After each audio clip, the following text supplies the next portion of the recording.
Hey, what is going on, everyone? Vega here for SerpentX Tech. Welcome back to another episode of Caffeine and Crypto, where I welcome you to join me for your favorite caffeinated beverage choice.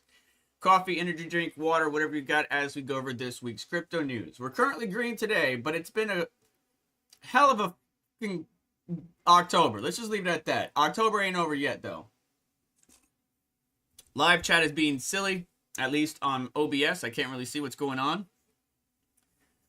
But, man, falling back from all-time highs kind of feels like crap. Let me see if I can get the chat working here. It's still green right now. There we go. There we go. Rudput, Squirrel Master, Sherm. What's up, guys? Some of the D-gens in here. Appreciate you guys sweeping through. Sam Fisher, Grandoff Gray. Haven't seen you in a minute. Good evening, good afternoon, good morning, wherever you all are at. Let me go ahead and put myself back on the screen. You can see Bitcoin's around 107K. Ethereum underneath 4,000 at almost 3,900. BNB still over 1,000. That's BNB is one of the only ones that have been holding strong. Got a few assets in the deep greens, like SU is up 5% to $2.49. XLM up 6% to 31 cents. Litecoin below 100 again. XMR over 306. XMR or Monero has been getting some grip, whatever, just getting picked on in lately by some projects. I still like Monero. I still, it being a privacy asset and a privacy token, I think Monero has value, but I know it can be used real good and bad. But I still like Monero. Let's look at the charts real quick. We could see Bitcoin. It's kind of fallen to this. Oops, let me go ahead and put that back. It's fallen back into, well, it's kind of always been in. It's just, we just can't break this ascending wedge. And now we've fallen below the middle of it on the daily, right? We're putting in a green today. We're putting in a green right now. And Zcash, yeah, Zcash is holding pretty good too. Matter of fact, let's go look at Zcash on CoinMarketCap. So some of the OG tokens are doing pretty good. So market cap of Zcash is only 3.5 billion. I say only, but compared to some of the top assets, not so much. Now, if you zoom out on the yearly, Zcash is looking really good, but if you zoom all the way out to the beginning of Zcash, it's nowhere near its all-time highs. But comparatively, over the past year, you could have got Zcash for 20-something bucks back in the day, right? And now, its peak during this season, this current season, almost $300. So definitely some interest in Zcash, and a lot of the OGs are starting to find some sort of footing, which is good to see. But I think it's going to be, like all season is in here. It showed up every so often briefly, but it's things are looking promising for some of the OGs. So that's good to see. Not some of the newer coins. Some of the newer coins are losing some of their steam. But, like people are still mining Doge. People are still mining Litecoin. People are still accumulating like Squirrel, Zcash, and stuff like that. So we'll see how things go. But right now, Bitcoin fell pretty hard, right? We put in a new all-time high, 126K on plus on some exchanges. And then over the past couple of weeks, they've fallen harder and harder. You could point to a number of different things, right? Whether it was Trump saying 100% tariffs on China, whether it was the Fed not doing something or doing something, because the Fed's been pretty dovish lately. So I think rate cuts are coming. That should hopefully help start up things and get the ball moving on some of these risk assets. But a lot of people are moving out of the risk assets and into more stable assets. And if we switch over to the monthly, October historically has been a green month, but there has been 4 red months in the past. So it's not really breaking the trend, but it is a completely different environment than it has been in the past. Let me go ahead and delete this guy and this guy. Why is my stream breaking up? 0.6 drop frames, that will be fine. But yeah, October, from the top to the bottom so far, we've been ranging in the 18%, right? From top to bottom. Hopefully, let's look for November real quick. So November 2024.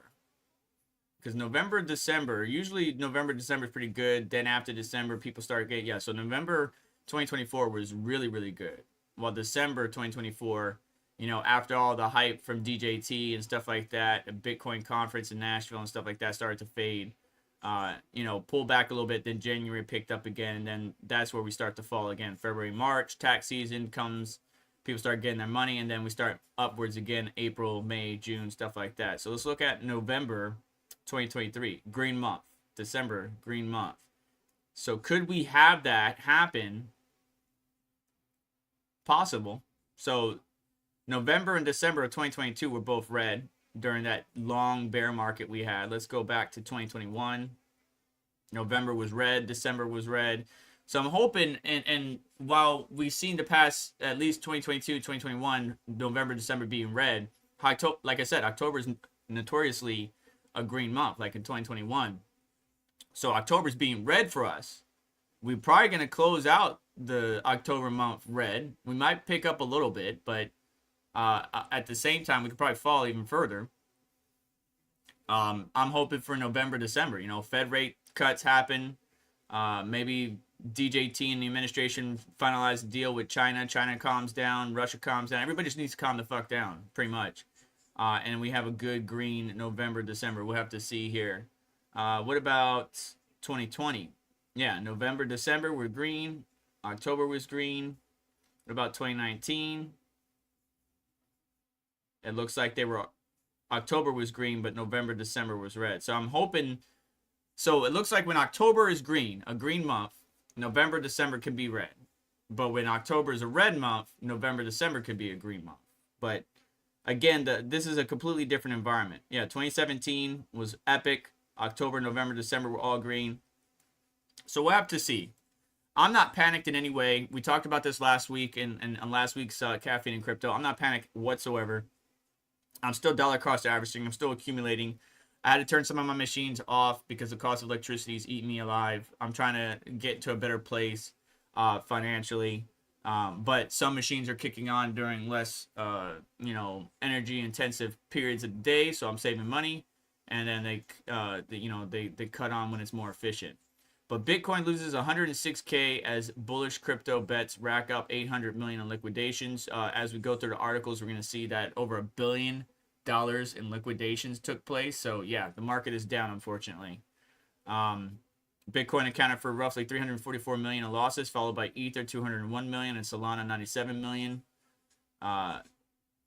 Data shows that most of the damage came from long positions, reflecting how aggressive traders have positioned for a bounce earlier this week. They were expecting a bounce, but of course they probably over leveraged themselves. Don't trade with 100x leverage is my recommendation, but you do you, whatever. According to CoinGlass, almost 79% of the total liquidations were long trades affecting more than 307,000 accounts. Largest single hit was 2.4 million ETH USD long on a hyperliquid decentralized derivatives exchange that has quietly become one of the main engines of leverage trading in crypto. Across exchanges, a hyperliquid saw the most activity at 391 million, followed by Bybit at 300 million, Binance at 259, and OKX at 99. Now, I don't know what happened. I'm pretty sure Binance had an issue, and they're reimbursing people. Binance liquidation. I'm pretty sure there was an issue.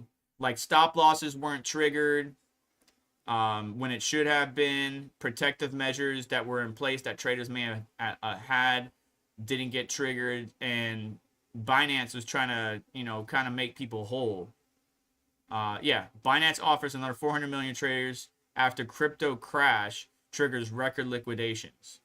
So 400 million in buyback or back into the hands of users who were a part of that 19 billion in liquidations. I'm not sure if you were a part of that. Of course, they posted on their socials and various outlets. So if you were impacted by that, I hope you're getting made whole. But yeah, very, very, just the world we live in, right? I know a lot of people that trade with leverage. I don't personally like to play with leverage. You can make some good money with it, and you could also get wrecked with it. So yeah. In simple terms, if the market moves too far against a leverage bet, the position is forcibly closed to prevent further losses. These events can turn into a cascading sell-off, which is what happened when large clusters of stop orders trigger at once, creating the traders called a liquidation loop, right? Sets the domino effect into motion.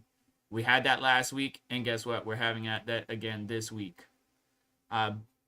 Bitcoin dips below 110K as spot ETF sees 536 million in outflows, right? So we got some record outflows out of the ETFs. And then they're talking about some other cryptocurrency that's jumping off, but I don't really care. I just care about the record outflows. Retail is also being impacted, so and they don't want to pick up the pieces, right? They don't want to come in behind and pick up or dollar cost average into it. I am, right? $20 here, $10 there. Like I said, my mom hit me up and bought some more. Fears return as crypto market as 230 billion vanishes overnight. This was October 17th, so yesterday. Investor sentiment turned sharply bearish as crypto fear index plunged to 28. 230 billion in value evaporated in a single day. Let's go look at the fear and greed index real quick. Yep, 25. And yeah, pretty low. Not the lowest we've been compared to earlier in April 2025 and March 2025, but heading back towards that territory. A lot of people are uncertain.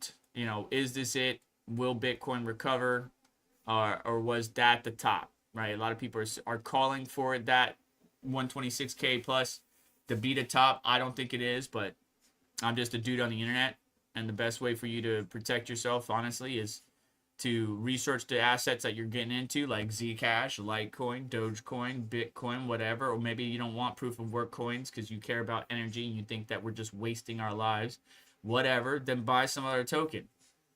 That you believe in the team, you believe in the roadmap, you believe in what they're doing, and just dollar cost average, accumulate. But you could always listen to whoever you want to talk to or watch on the internet, but just always make your own decision. Take bits and pieces, build your data set, and then base your actions off of that data set plus any fundamental research you might do. But yeah, fears and greed index went down from 28 to 25 today. Lot was wiped off once again. CoinMarketCap data showed that on Friday the total crypto market capitalization dropped to 3.54 billion. Right, if we go back to that, we're at 3.63. So we're up a little bit today, up from 3.54. But we're not at the 4. Right, when Bitcoin was hitting all-time highs and the altcoins were climbing with it, we were a $4 trillion market cap ecosystem. Now we've fallen back below that. And that's really that's another indicator that you're looking for. When you see the market cap climbing up to 4 trillion overall, that's a good sign that, Bitcoin and altcoins are on the march. But it's always short-lived. The past couple ones that we had has always been short-lived. And, you really got to ask yourself, are you going to go ahead and take profits at that time? Like, for example, what was it? It wasn't Caspa. It was another asset. I can't remember. It's eluding me right now. But during that recent all-time high, I did sell a little bit of a position just to, help out with a bill or two, or to help out with a situation, considering what's going on with Pops, Papa Serpent, my uncle, mom, all the other stuff. So if you see the opportunity, right, and you're up in your position relative to when you got in, don't be afraid to take profits. I know a lot of people in the market would probably be like, you coward, why are you doing that, blah, blah, blah, diamond hands. Just, do what you need to do to take care of your household, regardless of what everybody else is saying. Data shows that major crypto assets extend their decline in the last 24 hours as broader market correction deepens. Bitcoin fell nearly 6% to 105. Ether dropped almost 8% to 3,700. Among top altcoins like BNB led losses with a 12% decline. Matter of fact, what did the BNB get up to? Let me see here. It's got $152 billion market cap. So the high, yeah, was 1,300. Okay. And honestly, it was making a higher low if we look at it, it was making a higher low. So it was making a lower low and a higher low. So that kind of showed me that BNB was going to fall. But when the whole market falls, especially Bitcoin, all of them do. So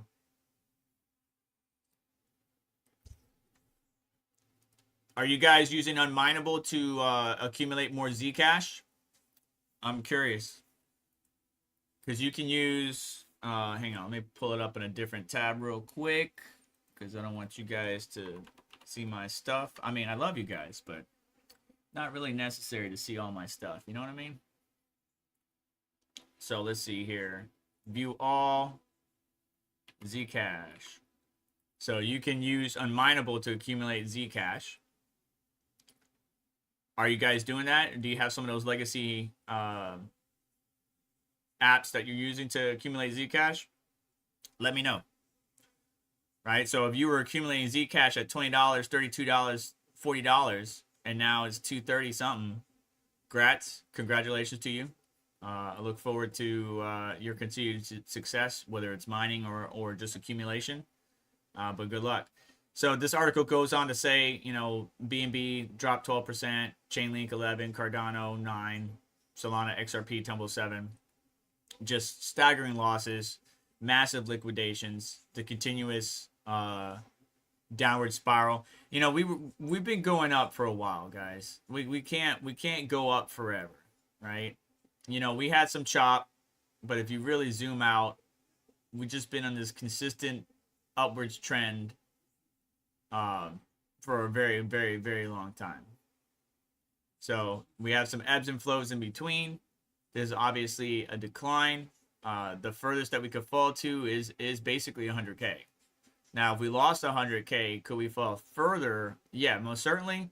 But I think there's going to be, you know, some major support at the same levels that we talked about many times, like 98K, 96, 94, 92K, 88K, 86, 84, 82. Like basically every 2K downwards is just somebody's going to be there, or probably already has a position to pick back up where everybody is dropping off. So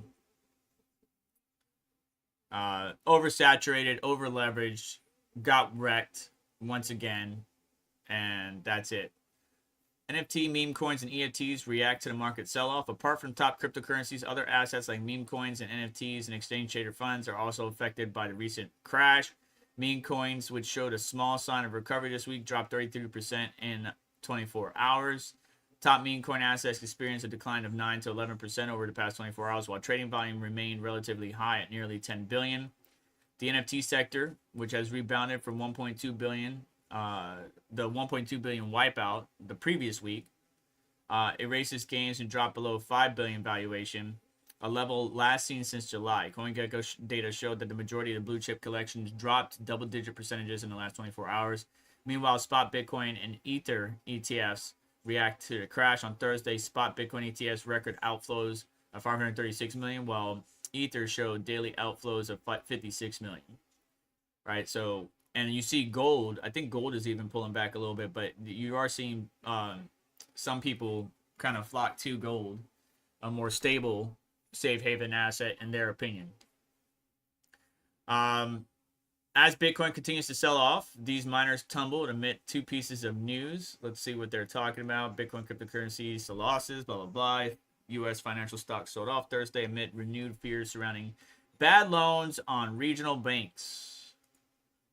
This week's cryptocurrency sell-off comes as a historic liquidation event last week. Miner Bitfarms announced plans to raise $500 million in upsize offering, while Hive Digital saw its price target double by an analyst. Bitcoin early Friday fell. We know about that. Blah, blah, blah. Yada, yada. Ethereum, blah, blah, blah. ETFs. Yep. Crypto liquidations.